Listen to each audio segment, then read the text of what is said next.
Raffinerie de Grand Puy, donc en Seine-et-Marne, on est touché par un plan social de 700 suppressions d'emplois. Vous savez que le secteur des hôtels, cafés, restaurants est largement sinistré. 700 familles qui demain ne vont pas pouvoir se nourrir grâce à l'outil de travail qui est Grand Puy. Nous derrière, en 10 ans, c'est 80 000 emplois qui ont été supprimés.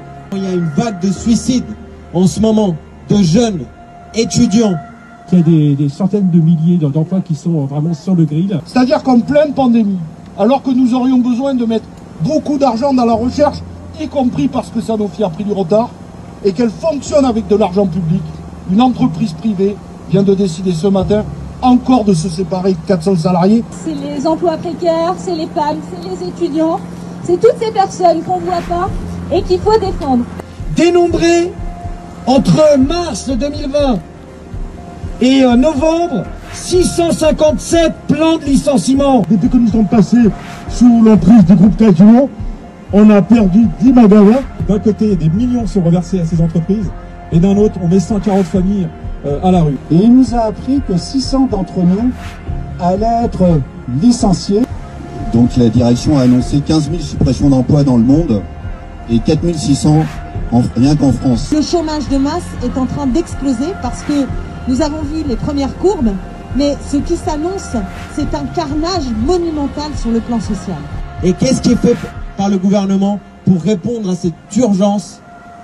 Absolument rien. Il ne peut pas y avoir deux versants de la crise, ceux qui s'en sortent et ceux qui ne s'en sortent pas. Mais 2 tiers des seules entreprises du CAC 40 ont profité pendant la crise et ont versé des dividendes pour près de 37 milliards d'euros, rien que sur le premier semestre.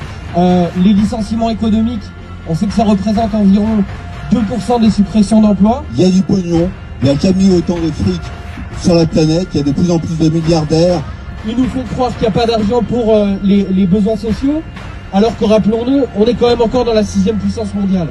Le pays a touché 5 milliards d'euros. 5 milliards d'euros. Ils déversent des milliards aux grandes entreprises sans aucune contrepartie. C'est-à-dire qu'avec votre argent, messieurs, dames, parce qu'il s'agit de votre argent et de mon argent, on nous licencie sans aucune contrepartie. Il est hors de question que ce soit un autre compte social, celui des jeunes et des salariés, de payer cette crise. Il y a un virus qui court, et qui n'arrête pas de courir, c'est celui des suppressions d'emplois, c'est celui des licenciements. Eh bien, il faut que les travailleurs, ils mènent la guerre. Les travailleurs de Grand Puy sont montés d'un cran. Ils ont décidé de se radicaliser face à la radicalité du patron en disant non, les 700 suppressions d'emplois, ce ne sera pas Grand Puy, on va vous montrer qu'on va se battre pour. Oui, il faut faire interdiction au licenciement. Ça ne serait que justice. Tout est possible, il faut s'unir, refuser la tenue et relever la tête. Il est possible de se révolter.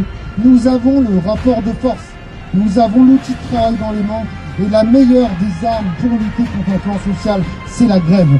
On va marcher ensemble dans les rues, mais cette marche ne servira pas seulement à nous visibiliser, elle servira à construire un réel plan de bataille. On est là pour faire plier le gouvernement français, l'État français, ce système qui tourne par rond. On a bien compris que la principale peur de l'État, et ils nous l'ont dit, c'est que Grand Puy fasse tache d'huile. C'est cette convergence que l'espoir.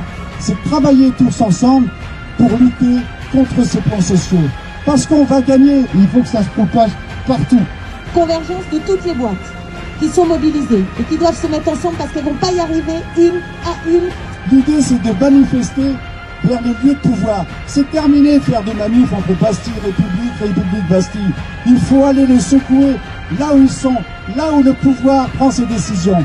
On n'est pas des victimes, on va redresser la tête, on va se battre, on va gagner pour en finir avec les suppressions d'emplois.